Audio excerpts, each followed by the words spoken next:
आमदार जयंतरावजी पाटील साहेब आपलं मनोगत व्यक्त करतील. प्रमुख भाषण दिलीप तात्यांचं होणार आहे. मी आपलं मध्येच छोटंसं भाषण करून आपली रजा घेणार आहे.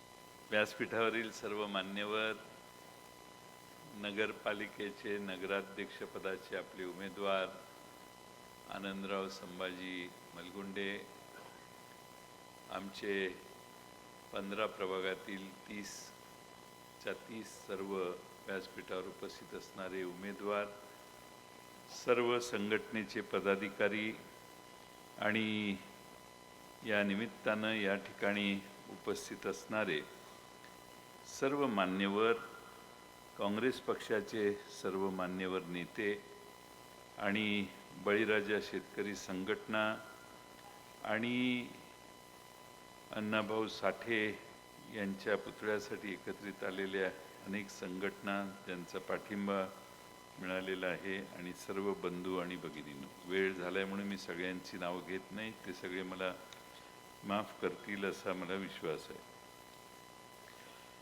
मित्रांनो, आपलं शहर 2016 पर्यंत आपल्या सर्वांच्या आशीर्वादाने रुळावर चाललेलं, दिवसेंदिवस जसा चंद्राची कोर मोठी व्हावी तसा हे शहर हळूहळू मोठं होत होतं, वाढत होतं, सुविधा वाढत होत्या, लोक गुण्यागोविंदाने एकत्रित राहत होते.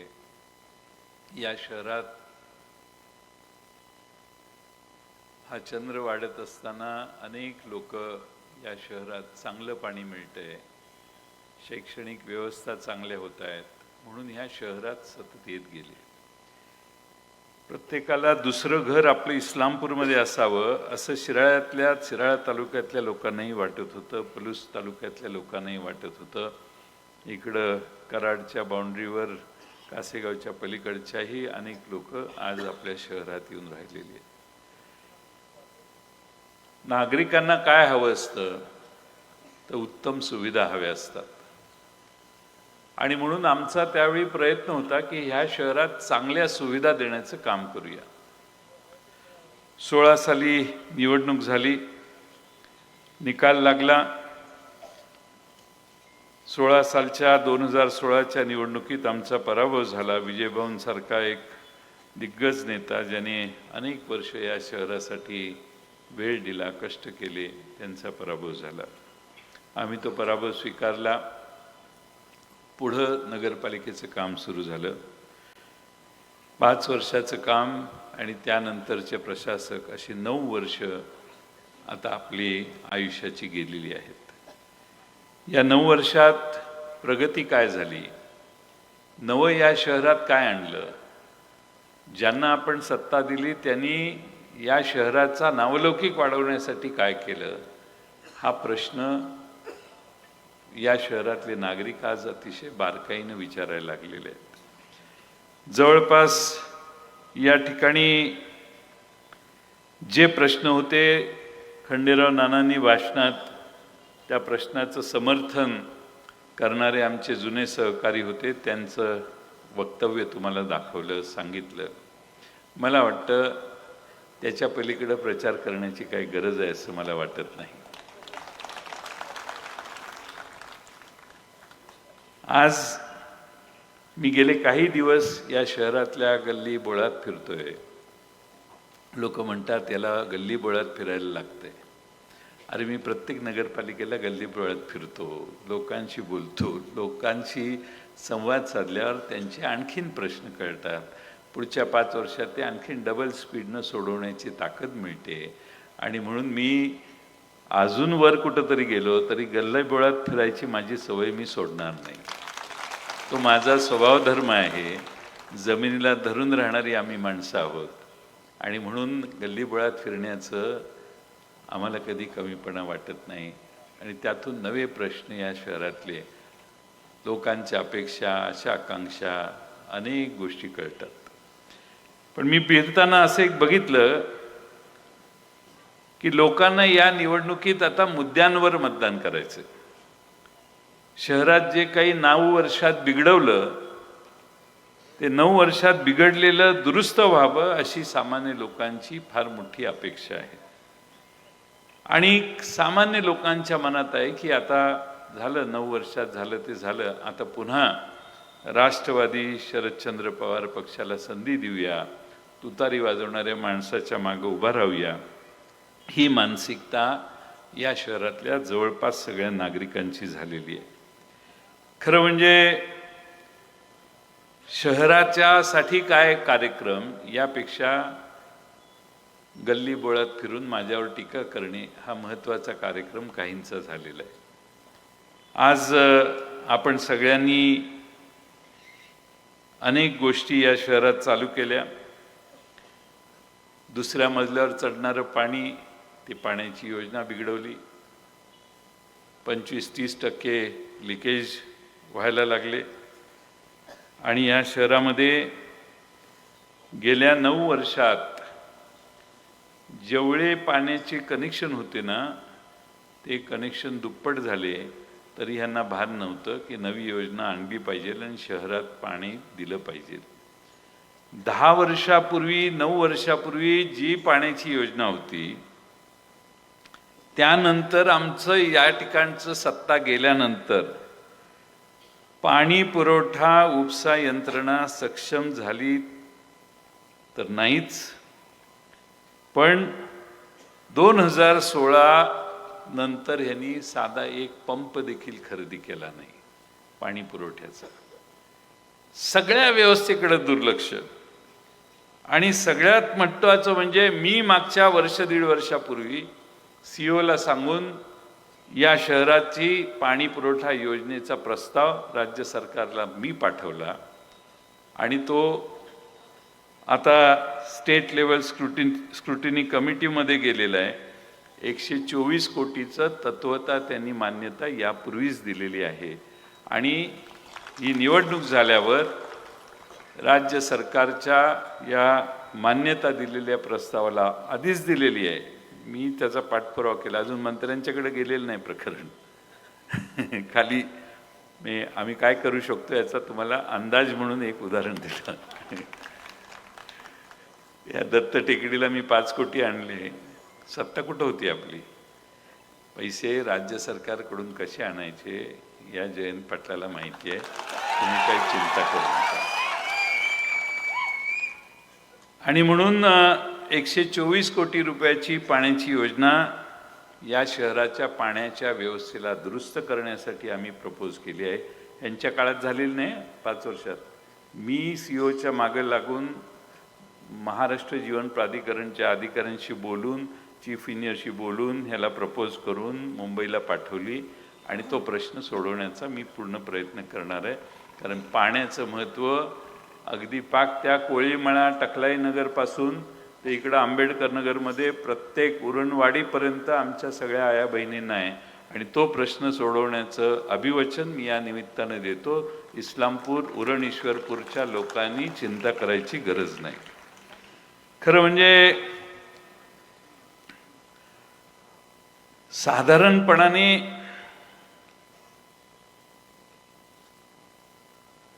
प्रधानमंत्री आवास योजना जी आहे, प्रधानमंत्री आवास योजना पंतप्रधानांचं स्वप्न होतं की सगळ्यांना घर देतो, सगळ्यांना घर देतो. 22 सालापर्यंत या देशात एकही माणूस विदाऊट घर राहणार नाही असं पंतप्रधानांनी, मोदी साहेबांनी सांगितलेलं. पण मागच्या 9 वर्षामध्ये या शहरामध्ये साधारणपणे 2,500 कुटुंबांना 2.5 लाख रुपये मिळायला पाहिजे होते घरकुलासाठी निधी. पण फक्त 600 घरकुलांना घरकुलासाठी निधी मिळाला. आमचं जर या शहरात राज्य असतं तर 2,500 काय 3,500 लोकांना देखील घरकुलाला आम्ही निधी मिळवून दिला असता. पण लक्षच नाही. त्यामुळे असे महत्त्वाचे प्रश्न राहून गेले. त्या भुयारी गटारामध्ये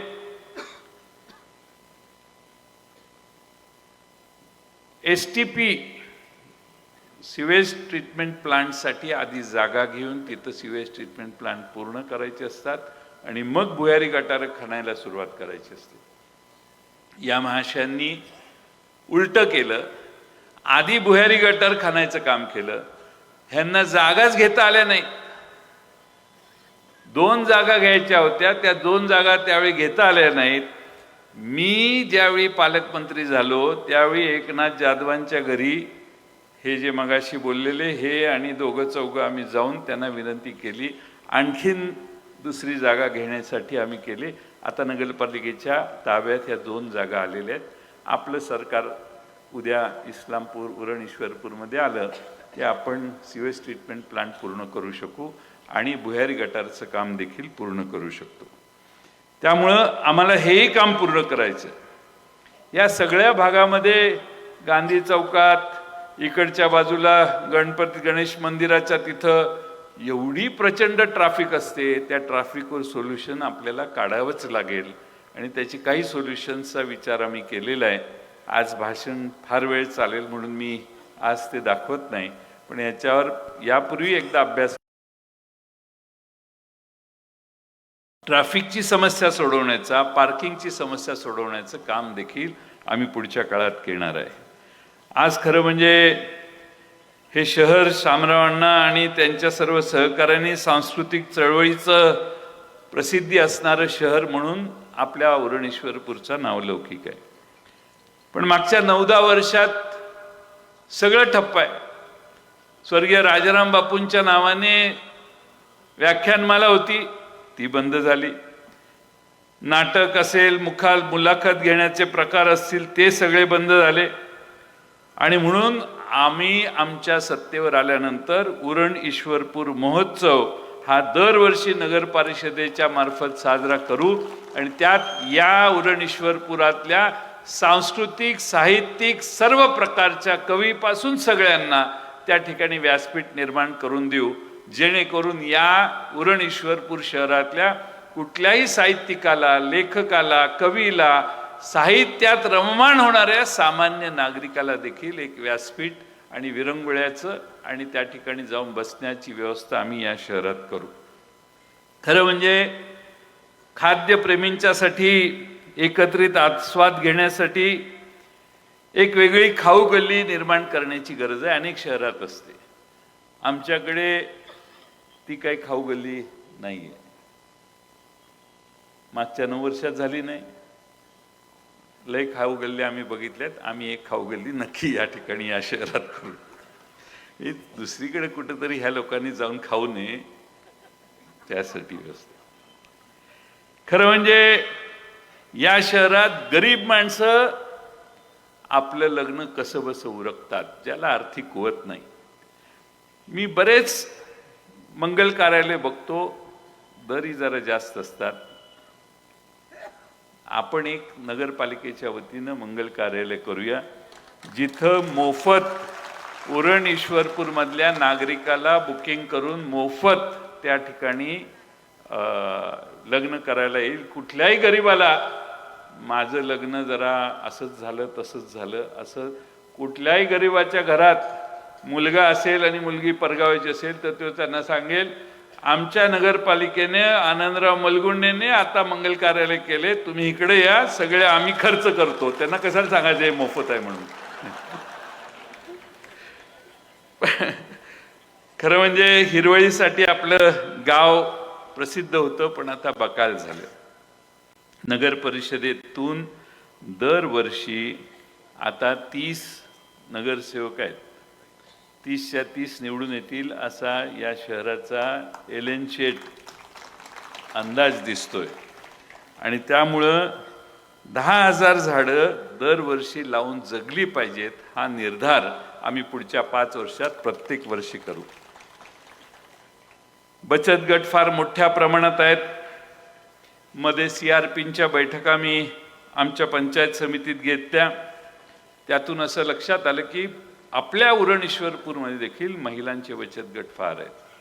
मी या शहरातल्या महिलांच्या बचत गटाला सांगेन की आमची नगरपालिका आल्यानंतर बचत गटाच्या माध्यमातून व्यवसाय करणाऱ्या सामान्य महिला भगिनींना 0% व्याज दराने 10 लाख रुपये विनातारण कर्ज पुरवठा करण्यासाठी आपली नगरपालिका पुढाकार घेईल.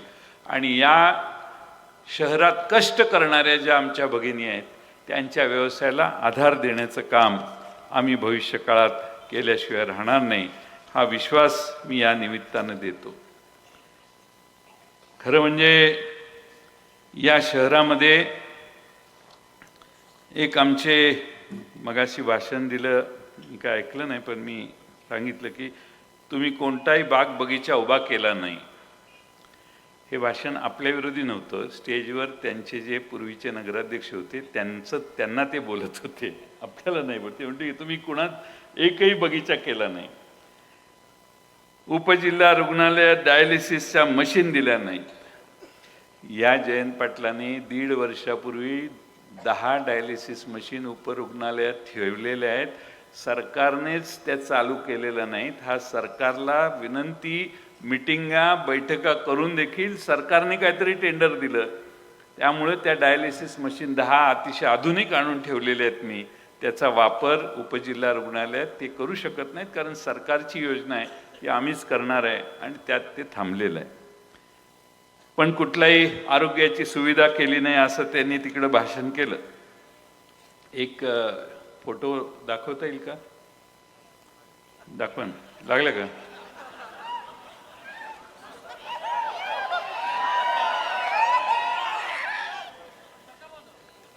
मी काहीतरी 1 ऑगस्टला 2020ला मी 8 कोटी रुपये टाटा कंपनीच्या रतन टाटांना जाऊन सांगून विनंती करून आपण आणले आणि तिथं 8 कोटीच्या सुविधेचं आधुनिकीकरण केलं.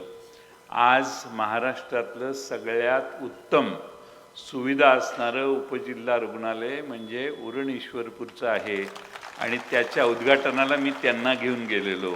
आम्ही विरोधकांनाही सन्मान देतो, आम्ही काय त्यांना त्याच जे ठरवत नाही. पण माझ्यासमोर आल्यावर माझ्याशी सगळे चांगले वागतात. मागं काय का शिवाय देणार? सांगण्याचा मुद्दा हा आहे की या शहरामध्ये आम्ही अर्बन प्रायमरी हेल्थ सेंटर सुरू केले. आरोग्यवर्धिनी केंद्र 5 आहेत आणि एक HBT दवाखाना आपला सुरू आहे. दत्तनगरमध्ये आपण 22 साली सुरू केलं. मोमीन मोहल्ल्यात सुरू केलं. यल्लामा चौकात सुरू केलं आरोग्यवर्धिनी केंद्र. राजाराम नगरला एक केंद्र सुरू केलं. राजेबागेश्वरला आरोग्यवर्धिनी केंद्र सुरू केलं. एक शिवनगरमध्ये बाळासाहेब ठाकरेंच्या नावाने एक सुरू केलं. आणि हे सगळं आम्ही पुढाकार घेऊन केलं. दुसऱ्या कोणी याच्यात लक्ष घातलेलं नव्हतं. दुसरा महत्त्वाचा भाग म्हणजे या शहरात आजच सकाळी काही लोक तरुण भेटले की आम्हाला अजून मैदानं पाहिजेत. आज जी मैदानं आहेत ते पोलीस परेड ग्राउंड किंवा पोलीस फारसं वापरून देत नाहीत आणि म्हणून मग या शहरामध्ये आता DP मध्ये जे प्लेग्राऊंड्स आहेत ते प्लेग्राऊंड्स डेव्हलप करण्याची जबाबदारी आपल्याला घ्यावी लागेल. आणि म्हणून फुलबाग तलाव गार्डनच्या तिथं 100 गुंठे एक प्लेग्राऊंडची जागा आहे, ती आम्ही विकसित करू. तालुका स्पोर्ट्स सेंटर तर आपण करतोयच, त्यात 107 गुंठे तिथं जागा आहे.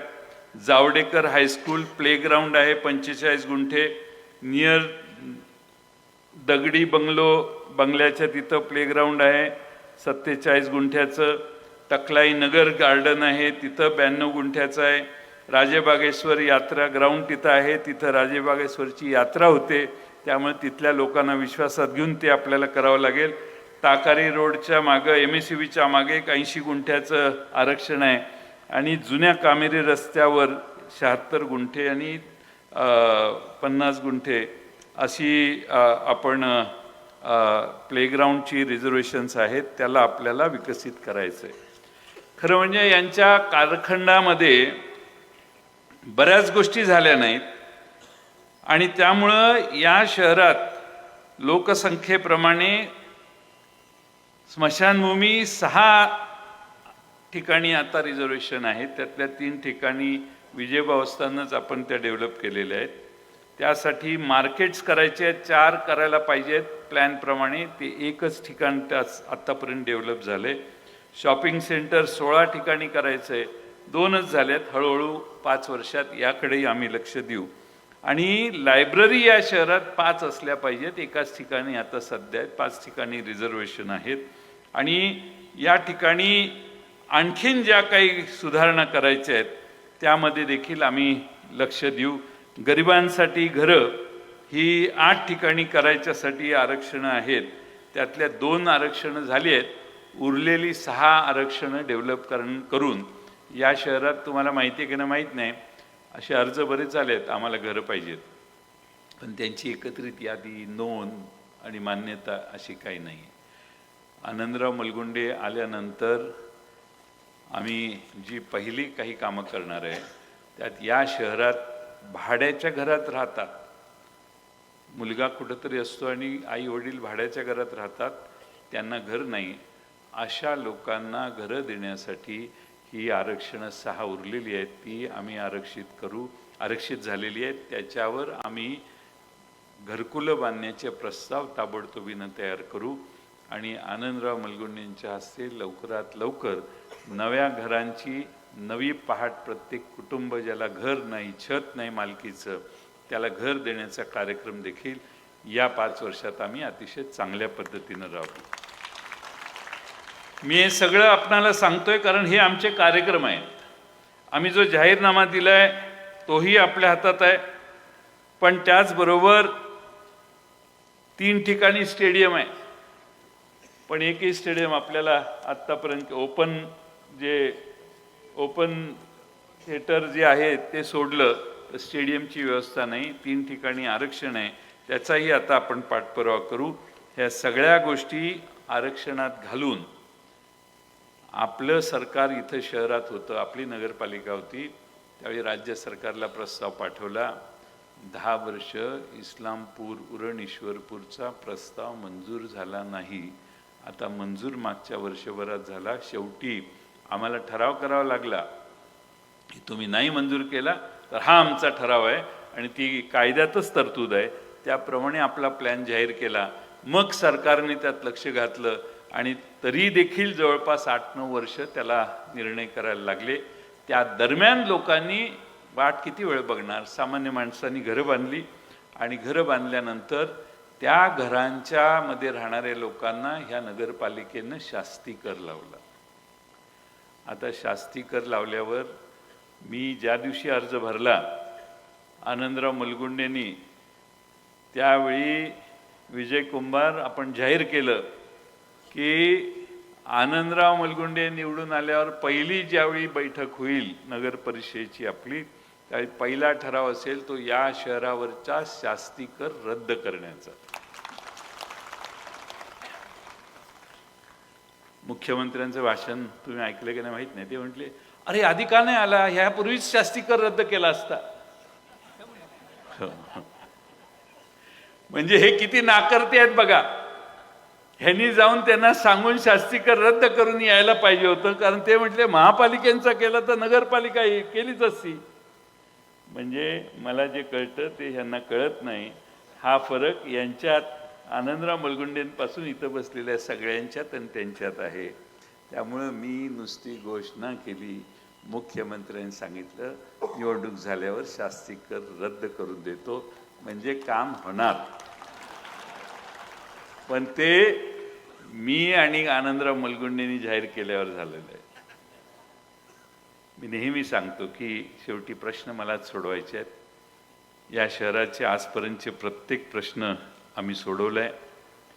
माझी आपणा सर्वांना विनंती आहे की तुम्ही आम्हाला पुन्हा एकदा संधी द्या.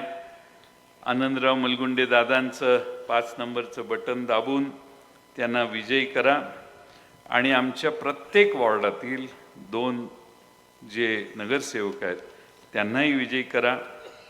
आज माझी कळकळीची विनंती आहे की समोरच्या पॅनलमध्ये बरेच गुन्हेगारी असणारी लोक आहेत असं त्यांच्या ॲफिडेविटमधून मला कळलेलं आहे. मला काय माझं माहीत नाही, पण ॲफिडेविटमध्येच त्यांनी मान्य केलेलं आहे की काय काय गुन्हे आहेत. हे महेश पाटलांनी आलेले पहिल्यांदा भाषण केलं की आम्ही गुन्हेगारांच्या बरोबर पॅनलमध्ये राहणार नाही. ते बाहेर आले त्याचं पहिलं कारण ते आहे, त्यांनी सांगितलं की मोका लागलेल्या टोळीयुद्ध करणाऱ्या लोकांच्या बरोबर मी निवडणूक लढवत नाही. मग त्यांनी विजय कुंभारांना घेतल्या. सुप्रियाताई कुठे गेल्या? सुप्रियाताई आणि विजय कुंभार 1 नंबरमध्ये उभे राहिले. मूळ कारण हे आहे. एक सचिन कोळेकर आहे, कलम ऐकतो. आता मी वॉर्ड नंबर सांगतो, मी काय नाव कोणाचं घेणं योग्य नाही.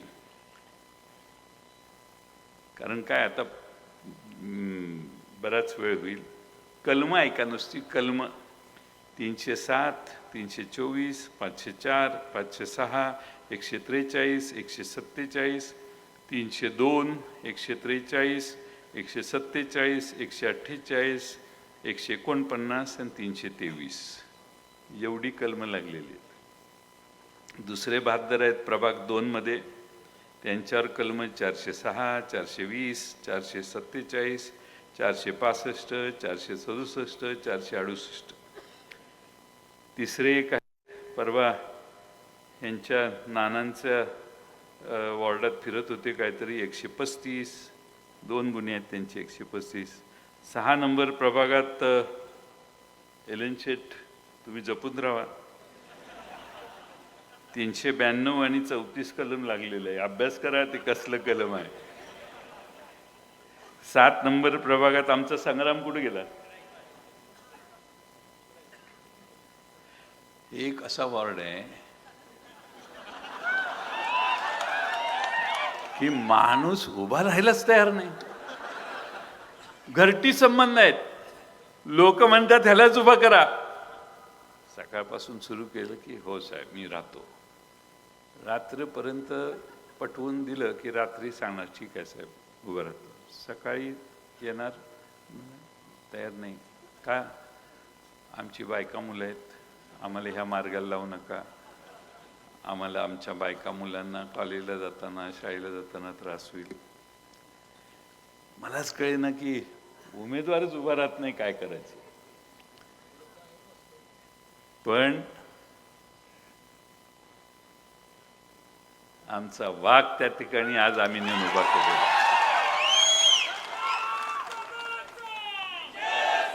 मला विश्वास आहे की मागची 25-30 वर्ष या शहरात नागरिकत्व घेतलेल्या या तरुण मुलाने ही जबाबदारी स्वीकारली. जरा सोप्पा वॉर्ड उभा करायला त्यांनी सांगितलं असतं तर मी काय नाही म्हटलो असतो का. पण त्यांनी मला वॉर्ड मागितला, तो वॉर्ड क्रमांक 7. आणि आज परिस्थिती त्या वॉर्डातली अशी आहे की 100% आमचा संग्राम आणि पल्लवी नागे हे 100% विजय होतील, अशी आजची तिथली परिस्थिती आहे. मी हे यासाठी सांगतोय की तुम्हाला तुमचं सामान्य ज्ञान वाढावं म्हणून मी सांगतोय. बाकी माझा काही तसा उद्देश नाही आहे. आज खरं म्हणजे एवढंच या निमित्ताने मी सांगेन की जग बदलायला लागले. ठीक आहे, या शहरामध्ये लोक म्हणतात की 36 वर्षात याने काय केलं. आता मी काय केलं हे या जनतेला चांगलं माहिती आहे. म्हणून या जनतेनं जग इकडचं तिकडं झालं तरी मला निवडून दिलं या शहराने परवाच्या विधानसभेत. आणि काही न करता 7,500 मताधिक्य या शहराने मला एलन शेठ दिलं. त्यावेळी तुमचा अभाव आम्हाला जाणवत होता. महेश आमच्याकडे नव्हता, विजय नव्हता. त्यामुळे सांगायचा मतितार्थ हा की आज या शहरात जे काय आहे ते मी एकट्याने नाही, माझ्या सर्व सहकार्याने मिळून उभं केलेलं आहे. एक इमारत दाखवा की जी दुसऱ्या कोणी उभी केलेली आहे. एक इमारत. तहसील कचेरी 14 साली सगळे पैसे ट्रान्सफर केले आणि सगळी कचेरी आपलं सरकार नसताना पूर्ण झाली. त्याचं उद्घाटन करण्याची दानत नव्हती. मी उद्धव ठाकरे साहेबांना बोलवलं आणि आपलं सरकार आल्यावर त्याचं उद्घाटन केलं. या शहरातले कुठलीही इमारत सांगा त्याच्यावर जयंत पाटलाचं आणि त्यावेळच्या नगराध्यक्ष माझ्यावर जे काम करत होते त्या पदाधिकाऱ्यांची नावं आहेत. कारण आम्ही त्या सगळ्या इमारती उभ्या केल्या. इथं बाजार आहे, भाजी मंडई आहे. तिथल्या सगळ्या गोरगरिबांना एका ठिकाणी नेऊन ठेवावं आणि भाजी मंडई नवीन बांधावी असं आम्ही ठरवलं. सगळे भाजी विक्रेते माझ्याकडे आले, मी स्वतः तिथं गेलो, ठरलं. मी गेलेलो, बघितलं की लोक तिथं गेले, त्यांना दमदाटी केली, तिथनं काढून टाकलं. त्यांना आता रस्त्यावर बसायला लागतं. भाजी खरेदी करायला गेलेल्या माझ्या आया बहिणी या शहरातले देखील उन्हात भाजी खरेदी करत बसतात, अशी अवस्था आहे. आणि ती मंडईचं काम सुरू केलं, तेही आता बंद पडले. मुद्दा फक्त टेंडर काढून कॉन्ट्रॅक्टरकडून फायदा मिळवण्यासाठी होता. पुढं काम हो न हो कोण विचारतोय? आम्हाला मात्र प्रत्येक गोष्ट सुरू झालेली पूर्णत्वाला जाण्याची आमची गरज आहे. कारण पुन्हा पुन्हा आम्ही लोकांच्या दारात जातो.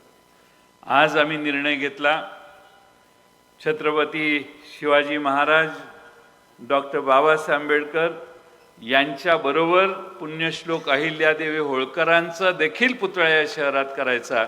आणि योगायोग असा आहे की त्या पुतळा समितीचे अध्यक्ष आमचे आनंदराव मलगुंडे आहेत.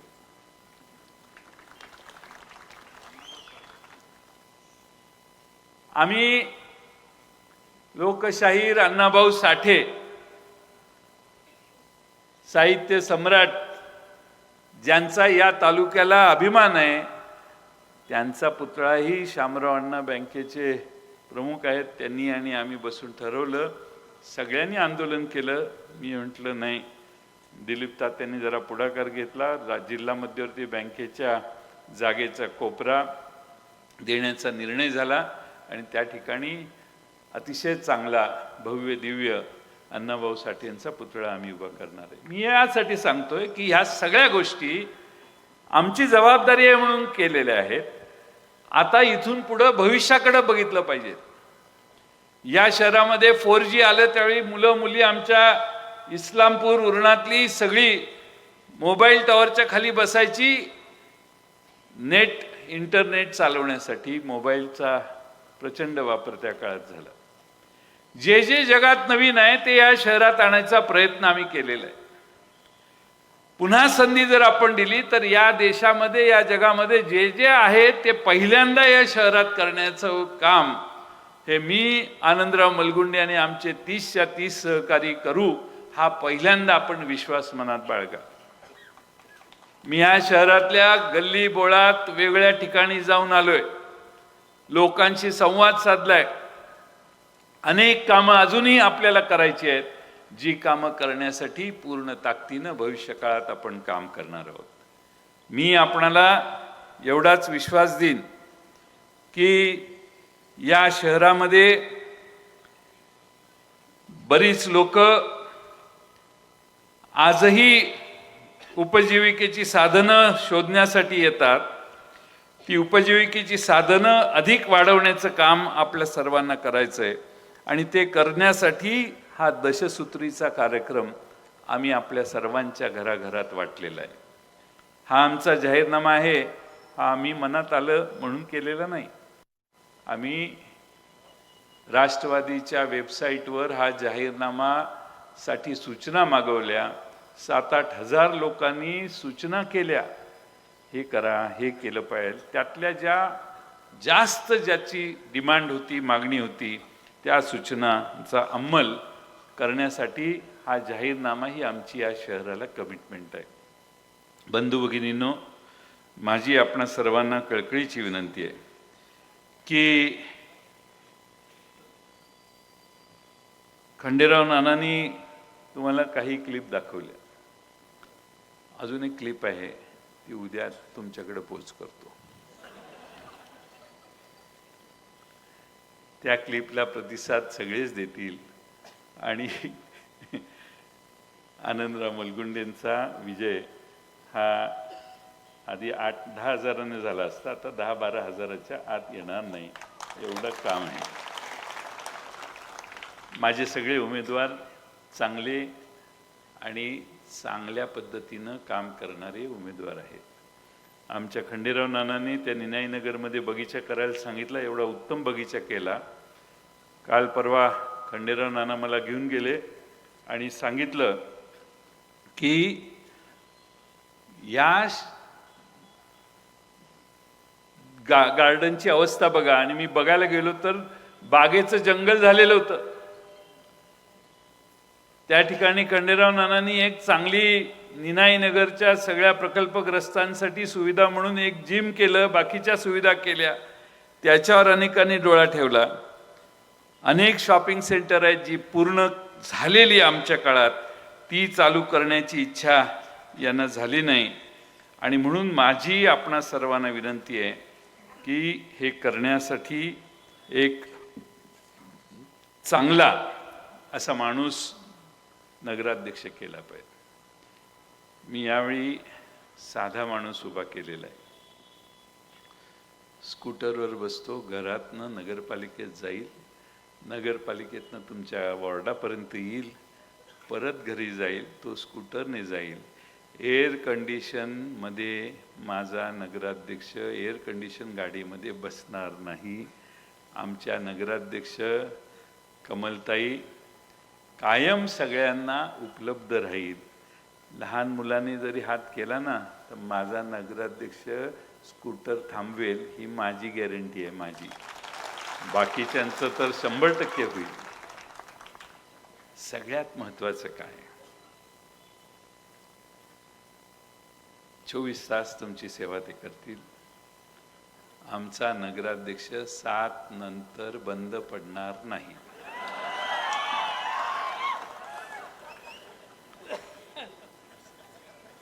चालला पाहिजे ना पुढं.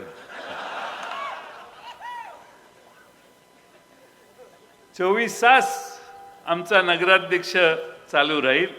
जात धर्म पात द्वेष या सगळ्यांपासून आमचा नगराध्यक्ष लांब राहील. या शहरातल्या कोणाकडेही पक्षपातीपणाने बघणार नाही. या शहरातल्या सर्व जाती धर्माच्या लोकांची कामं करताना आनंदराव मुलगुंडे हे या गावातल्या गरिबातल्या गरीब माणसापासून श्रीमंत माणसाला समान वागणूक देतील आणि या शहराचा विकास पुन्हा एकदा सुरू करतील, हा मला विश्वास आहे. तुम्हा सर्वांना माझी विनंती आहे की तुम्ही सगळ्यांनी, उद्याचा दिवस आहे, परवा मतदान आहे, सगळ्यांनी प्रयत्न आणखीन जोरात करा. जेवढा मोठा विजय तेवढी या शहरातल्या कार्यकर्त्यांना आणि नगरसेवकांना नगराध्यक्षांना सेवा करण्याची ऊर्जा फार मोठी मिळेल. आणि म्हणून माझी तुम्हा सगळ्यांना विनंती आहे की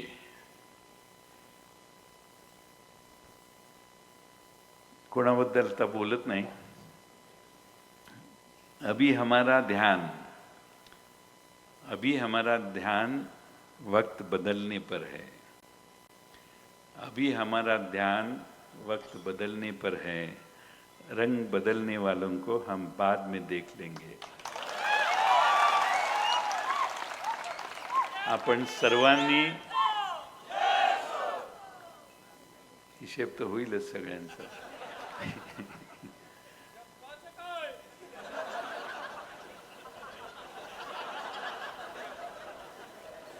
शेवटचा मुद्दा सांगतो, मला जायचंय. या शहराची काळजी मलाच घ्यायची आहे.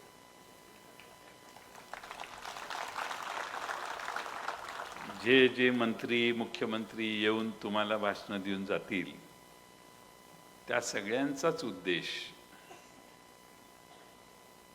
मुख्यमंत्री काय बोललेले नाहीत आज त्यामुळे मी त्यांच्यावर बोलत नाही, पण त्या सगळ्यांचा उद्देश तुमचे प्रश्न सोडवण्याचा नाही आहे. मग 9 वर्ष काय मी हात धरलेले का कोणाचे ह्या शहरात येऊन हे प्रश्न सोडवायला? पण त्यांचा उद्देश प्रश्न सोडवण्याचा नसेल, त्यांचा उद्देश माझा पराभव करण्याचा जर असेल तर उरणेश्वरपूरची जनता मला आयुष्यभर आजपर्यंत जेवढा 40 वर्ष मी काम केलं, ही जनता मला सांभाळत आली आहे, मला ताकद देत आली आहे. जेवढ्या मला शिव्या जास्त तेवढी मला मतं जास्त. कोणी काही बोललं काय, आपला काय प्रॉब्लेम नाही, मी त्यांच्या विरोधी काही बोलणार नाही. कुणाचं नाव घेण्याची आपल्याला आवश्यकता नाही. पण आता विकास आराखड्याला गती देत असताना ह्या शहरातल्या सामान्य माणसाला न्याय देण्याचं काम अधिक प्रभावीपणाने आम्ही करून दाखवू हा विश्वास या निमित्तानं देतो. मला एका महत्त्वाच्या कामासाठी मुंबईला जायचं आहे आणि उद्या सकाळी परत यायचं आहे, त्यामुळं मी जास्त वेळ भाषण करत नाही. पण मेन वक्ते आजचे दिलीप तात्या आहेत. मी त्यांना म्हटलं, तात्या तुमची क्रेज एवढी आहे की मी गेल्यावरही सगळे ऐकतील, तुम्ही काय काळजी करू नका. ते म्हटले तुम्ही नाही ऐकलं तर मी व्हिडिओवर चालू ठेवून ह्याच्यावरच ऐकत जातो एअरपोर्टला. त्यामुळे माझी तुम्हा सगळ्यांना विनंती आहे की या शहरातले जंगम समाज, गवळी समाज यांना स्मशानभूमीसाठी जागा देण्याचं काम आता डेव्हलपमेंट प्लॅन 10 वर्षापासून जो आम्ही पाठपुरावा करतो तो मंजूर झाला आहे. ते एक्सटेन्शन झाल्यावर त्यांनाही झालं आहे ते एक्सटेन्शन, ते देऊ. आमचं सरकार या शहरात येईल त्यावेळी 24 तास पाणी देण्यासाठी आम्ही महत्त्वाची पावलं टाकू. बाकीच्या सगळ्या गोष्टींवर मी बोललो आहे. बगीचा 3 होते ते करू आणि वाढीव ज्या ज्या ठिकाणी बगीचाचं आरक्षण असेल तिथं आम्ही त्या महिलांना विचारू. आर्किटेक्ट महिलांशी बोलेल आणि महिलांना तिथल्या त्या भागातल्या राहणाऱ्या जसं बगीचा पाहिजे वेगवेगळ्या मॉडेलचा त्यातला जो ते पसंत करतील त्या महिलांना तसा बगीचा देण्याचं काम देखील करू. आज शेवटचा मुद्दा, नगराध्यक्ष आणि त्या प्रभागातील 2 नगरसेवक हे प्रत्येक वॉर्डात जातील, लोकांचे प्रश्न ऐकतील आणि ते एकत्रित करून त्या वर्षीचा अर्थसंकल्प नगरपालिकेत मांडतील हा विश्वास व्यक्त करतो. पुन्हा एकदा तुतारी वाजवणाऱ्या माणसाच्या चिन्हावर मतदान करा. पहिला बटन दाबाल आनंदराव मलगुंडेचं, त्यावेळी छोटा बीप वाजेल. नंतर खाली 2 प्रभागात त्या प्रभागातील 2 उमेदवार असतील त्यातलं दुसरं बटन दाबलं तरी छोटाच बीप वाजेल आणि मग तिसरं बटन दाबाल खालच्या तिसऱ्या आपल्या उमेदवाराला, त्यावेळी लॉंग बीप वाजेल, जरा मोठी बीप वाजेल आणि तो लॉंग बीप वाजला की आपलं मत झालं असं समजायचं. आणि त्याच्यासाठी तुम्ही सगळ्यांनी उद्या घराघरातल्या सगळ्या मतदारांना बाहेर काढा. नवा जुनं विसरून जावं. आता 9 वर्षाचं आपण पुढं हे शहर न्यायचं आहे. नवी पहाट देत असताना मी या शहराला पुन्हा एकदा या व्यासपीठावरून सांगेन की हे शहर महाराष्ट्रातलं एक चांगलं उत्तम सुविधा असणारं शहर म्हणून आम्ही उभं करू. हे शहर उरण ईश्वरपूर नावाने महाराष्ट्रात प्रसिद्ध होईल हा विश्वास तुम्हा सगळ्यांना देतो आणि मी आपल्या सगळ्यांची रजा घेतो. धन्यवाद.